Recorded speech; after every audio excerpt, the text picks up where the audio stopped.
How are you? I am Ricky and you're most welcome to our YouTube channel Nirmala Nirvan Classes. As you know, today is Sunday and in the segment of Sunday I have come with a good story for you. तो आज भी एक कहानी लेकर आए हैं। आज की कहानी बहुत ही प्रेरणादायक कहानी है। तो आइए देखते हैं कैसी कहानी है। स्टोरी स्टार्ट करते हैं।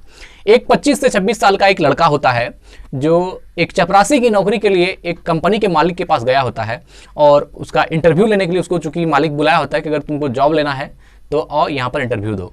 तो वो लड़का जो है चपरासी के जॉब के लिए इंटरव्यू पर गया होता है। तो वहाँ पर उस कंपनी के मालिक ने उसको एक काम दिया होता है कि तुम एक फर्श है उसको साफ़ करके दिखाओ कि कितना जल्दी तुम उसको साफ़ कर सकते हो, कितना अच्छा साफ़ कर सकते हो।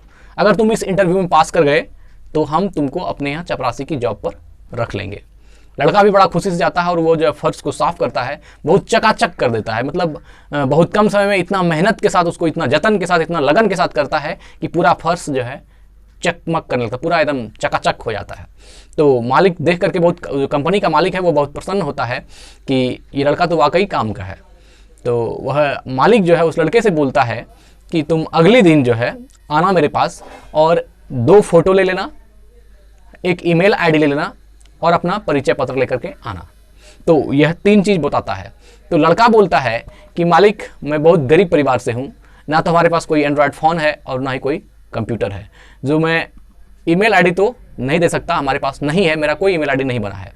ऐसा बात वो मालिक से कहता है।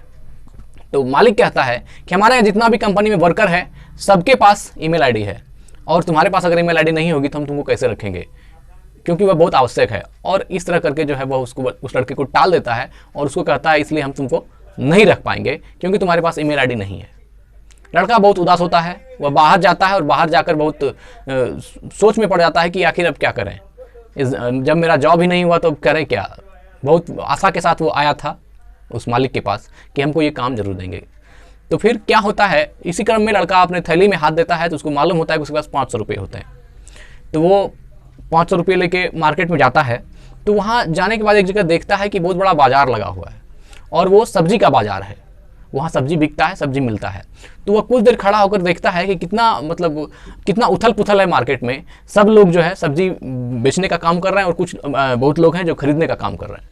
तो उसको यह देखकर उसको ऐसा लगता है कि क्यों ना थोड़ा सब्जी हम भी बेच कर देखें, हो सकता है कुछ लाभ हो जाए हमें भी। तो वह क्या करता है, वहाँ से प्रेरणा मिलती है और वो 500 रुपये का जो है आलू खरीद लेता है और वो सब्जी खरीद करके मार्केट में आता है और बेचना शुरू करता है।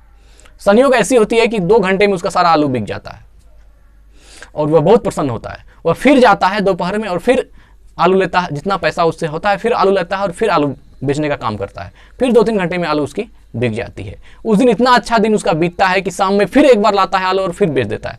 इस क्रम में क्या होता है, 3 बार आलू लाता है और 3 बार आलू बेच देता है। इस क्रम में उसको काफ़ी मुनाफा भी होता है। जब शाम को वो घर पहुंचता है तो वह देखता है कि अरे आज तो 500 रुपये था मेरे पास और आज तो अभी शाम में तो बहुत काफ़ी पैसे हो गए। तो वो बहुत खुश होता है और उसको लगता है कि यह बिजनेस मेरे लिए है, इसमें मैं अगर चाहूँ तो ये आगे ग्रो कर सकता है। और यह सोच करके क्या होता है, वह लड़का उस पर काम करना शुरू करता है। धीरे धीरे वो मार्केट में बेचता है और कंटिन्यू बेचता है। फिर 5-6 महीने बाद वह एक ठेला खरीद लेता है। उस ठेले के थ्रू जो है 2-3 महीने के बाद वो एक ठेले पर आलू लेके बेचना शुरू करता है। जगह जगह जो है जाता है और आलू बेचता है। फिर 5-6 महीने बाद जो है वो अपना एक मिनी बस खरीद लेता है ना, और उसमें भी आलू लोड करता है। तो मिनी ट्रक पर आलू लोड करके जब बेचना शुरू करता है तो वह भी और भी दूर दूर तक लोगों को पहुंचाने में सक्षम होता है और लोगों को सेवा भी देता है। तो इस क्रम में क्या होता है, उसका और भी ज़्यादा व्यापार बढ़ जाता है आगे। और इस तरह होते होते एक दिन ऐसा होता है, 2 साल 3 साल के दरमियान ऐसा होता है कि वो एक बहुत बड़ा होलसेलर बन जाता है आलू का। किसी भी आदमी को अगर किसी भी चीज़ के लिए आलू चाहिए तो वह उसी होलसेलर से कांटेक्ट करता है और वह बहुत ही कम दामों में, मतलब उचित जो होना चाहिए अपना मुनाफा कमा करके बहुत कम दामों में वो सेल करता है। इससे क्या होती है, उसकी पकड़ पूरे मार्केट पर, पूरे एरिया पर बन जाती है और वो वहाँ का सबसे बड़ा होलसेलर बन जाता है। तो इसी क्रम में एक दिन क्या होता है कि उसके मन में आता है कि ये 500 का बिजनेस खड़ा किए थे, आज इतना बड़ा वाहन, इतना बहुत बड़ी होलसेलर हो गया तो बड़ी बड़ी गाड़ी, बड़े बड़े वाहन उसके पास होने लगे। तो उसने सोचा क्यों ना इस वाहन का और मैं अपना दोनों का इंश्योरेंस करवा लूँ, अच्छा होगा भविष्य के लिए। यह सोच करके वह जो है, उसके यहाँ बहुत सारा वर्कर काम करता है, तो एक वर्कर को बोलता है कि तुम जाओ और जो है इंश्योरेंस एजेंट को किसी को बुला करके लाओ। तो वह जाता है और इंश्योरेंस एजेंट को बुला करके लाता है और उनसे बातें होती है। तो इंश्योरेंस एजेंट जो है उनको बोलता है कि आपको जो है एक परिचय पत्र, 2 फोटो और ईमेल आईडी देना होगा, तब आपके वाहन का और आपका इंश्योरेंस बनेगा। तो वह लड़का बोलता है कि हमारे पास तो ईमेल आईडी है नहीं।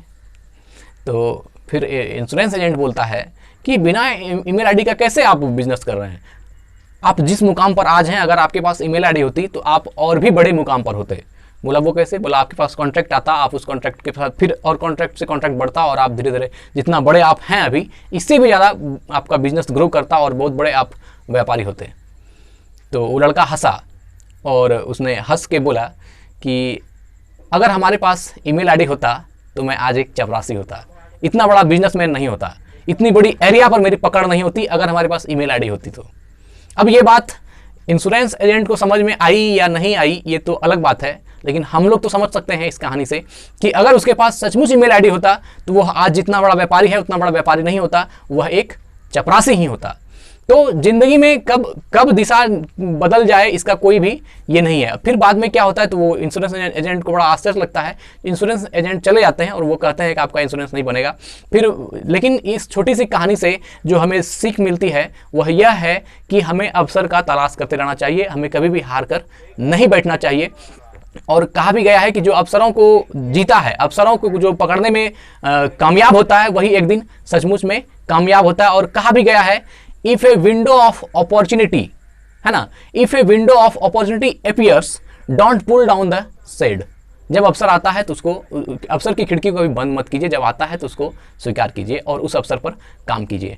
जीवन में कभी भी निराश मत होइए और निरंतर कोशिश करते रहिए, क्योंकि कोशिश करके ही आदमी धीरे धीरे पूर्णता की ओर बढ़ता है और बहुत ही उस नवीनतम ऊंचाई को पाता है। तो जीवन में परिवर्तन अवश्य होता है। हमें अपना लगन से, अपनी मेहनत से अपने काम को करना चाहिए, अच्छा सोचना चाहिए और अपने काम में ही अपना समय लगाना चाहिए ताकि आप और भी बेटर हो सकें। आप सभी लोगों का बहुत बहुत शुक्रिया और बहुत बहुत धन्यवाद। जिस प्रकार से आप लोग अपना स्नेह और अपना प्यार हमें दे रहे हैं, मैं तहे दिल से आप लोगों का आभारी हूं। धन्यवाद। कहानी कैसी लगी बताइए कमेंट बॉक्स में। Thank you.